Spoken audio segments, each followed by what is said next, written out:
Thank you very much, Professor Martin Röcken, for joining us today for the JDA Leadership Dialogue. The JDA has started this series to provide us a chance to talk with the leaders around the world. Professor Martin Röcken is the current president of EADV, and I have been looking forward to this occasion for a long time. Thank you too.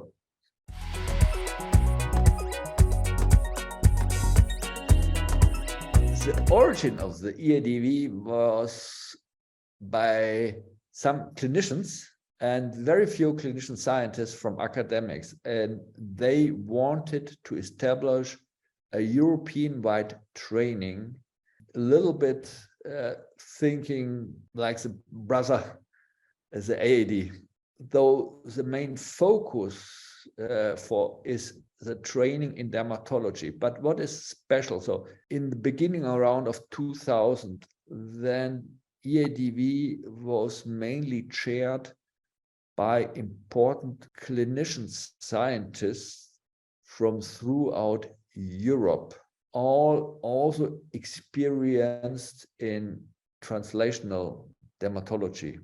And then they turned it into a more academic type of clinical training.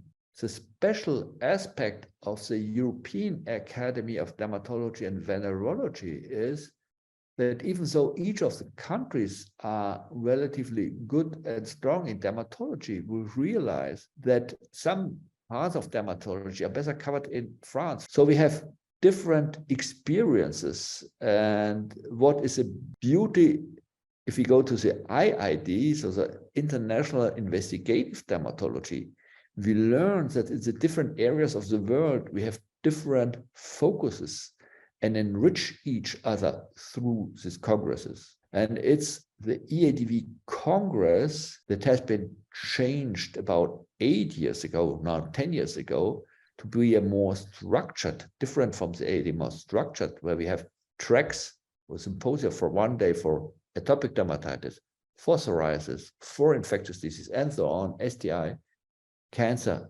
and where then we unify the different experiences from Europe in one symposium over one day and exchange our experience in surgery, in, for example, melanoma surgery, immunotherapy, side effects, targeted therapies. Our going is to include again more the practitioners because of, as you mentioned before, dermatology is almost changed dramatically, that you cannot recognize what has been 20 years ago, that we have also to take the practitioners who do not have the big insight into biology and make them understanding, not just selling the drugs that they got taught by the industry, but try to make them understand why and for what. So I think this is a major goal of the EADV. So the training in excellence, the training throughout Europe, learning from the neighbors and translating into daily practice. This is one part. The second part is that we also started to give training to young colleagues. We have a leadership training with soft skill training, but we have also, when I was president of the ESDR, the EADV and the ESDR had very major problems to communicate, but we were quite successful now in unifying this. So we are now considering no longer as enemies, but as brother and sister from different sides. And we now make common courses, common classes to our young fellows. We unify now also with patients to give a kind of advocacy. We do not see the severe cancer diseases, the severe autoimmune diseases, and make the general public aware that dermatology is like cardiology. I think we have to show to the public the impact not on burden, but the impact on really disease. That's a real disease where people are dying from and get mutilation and not only suffering from. I think that's the message we have to bring over. This is an important question. There was long time a little bit also see the kind of conflict. But now the national societies also understand that we need a kind of more broad international or inter-European education. So we have still this net, because there are many Italians who speak only Italian, many Germans who only speak German but it's considered as the mother organization closely collaborating with the national societies. So it was a long time, you're correct, a kind of conflict, but it's nowadays, we really work on it to get closer and closer and joining more. Without the ESDR, or those who have been trained in the ESDR, the EADV wouldn't be what it is. It is the academic. We need the daily clinics. I was trained in a department of clinical dermatology. My trainers were excellent dermatologists, but only once I had done academics, then I learned that you have to be an excellent clinician. But if you're then no academics, you're better than somebody who is not trained in academics, because if they are not trained to understand the diseases and the treatments.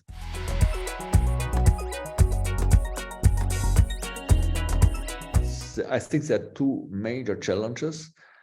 Is really to make the best Congress, not to be for a selfish reason, just really to bring the quality and to really not only translate the academics into practice, but also to inflame the practitioners that they want to understand and that they learn, because I think this will help our patients. But I think there's another big problem that if you read Nature, Science, most articles now are on environment. If we calculate our congresses, if you make a rough calculation, you can calculate that the worldwide congresses produce as much CO2 as 1 to 10% of the world population would be allowed to produce in 1 year. These are data that we got from the big organizations, and we now from this year on want to work strongly. We are all living on one planet. And the third point is that we are working on concepts how to compensate the CO2 output. Big organizations like international recognized organization, but this is still very difficult to find the right way and the right measurement, as we know worldwide. But as everybody in the world, if the calculations come from science, come from PNS, come from nature, if the sea level will rise up to 50 meters, all harbor cities in the world will disappear worldwide. So I think it's a worldwide interest. We bring always these rare examples of these pure people from the islands, but many harbor cities, almost all harbor cities, if the sea level rises 10 to 20 meters, nobody knows it, but the calculation is even within the next 50 years, this may happen. We have a responsibility. So it's really amazing that the EADV also thinking about CO2 output and also try to reduce the number of the people who actually travel. Actually, at the board meeting of JDA, we never discussed about the CO2 output. So that is very, very impressive.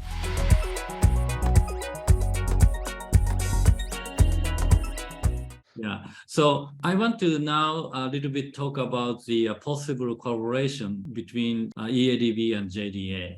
There are two things that we could think of. If we now forget for a moment sustainability, one, perhaps also to exchange in the main lectures, to get Europeans to Japan or Japanese to Europe to the plenary lectures, I think would be first a good goal.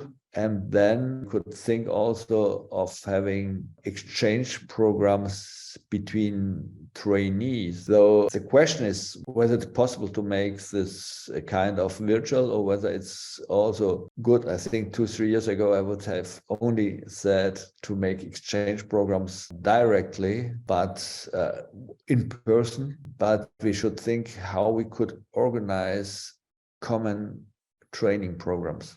Okay, so I think the exchange plenary lecture, this is kind of very easy to implement. We have a plenary lecture for the Dohi Memorial Lecture or Minami Award, or there is some plenary session.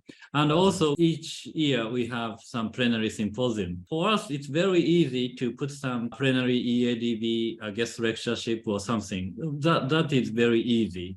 And also JDA have at least one English session throughout the day. It used to be some part is only English, but most other educational part is only in Japanese, because mission of JDA is education, as you said. So we provide many educational lectures which are given in Japanese. But at least one session each day, there is an English speaking session. During the COVID, that was difficult, but now we will put it back to the original style, have the English session throughout the day. This is also good for the participant from the Asian countries. I really want to boost up international exchange, but COVID, made this annual meeting to virtual. It's very difficult, yes. Trouble. Nobody from foreign countries, unfortunately. But after 3 years, we really want to put this back to normal. So I think the international platform is very, very important for JDA. And if EADV provides some core program for this event, that would be wonderful. And also EADV, the annual meeting of EADV, if you have some session of JDA representative or some JDA related to Asian representative may be good. Not only JDA, but JDA can take a leadership, but not only JDA member, but all the Asian members. But I think as you said, that the lecture level needs to be sufficient level for EADV audience. The program and speakers and topic has to be attractive for general EADV audience. Otherwise, people may not come. But you have to get the right topics that are clinically relevant for them. Yes. That is very important. So that would be wonderful that the EADV provide us a chance. Okay, thank you very much for your time, and we really had a wonderful leadership dialogue with Professor Martin Röcken. And so any final words to the audience from you? Oh, dear Professor Amagai, thank you so much. It was a real pleasure. It's also, even though we are now several thousand kilometers one from each other away, it's a great pleasure to see you in person and to meet you again. I have only my highest esteem for Japan, and I thank you so much for having opened this interaction between your society and the EADV. Thank you very much again.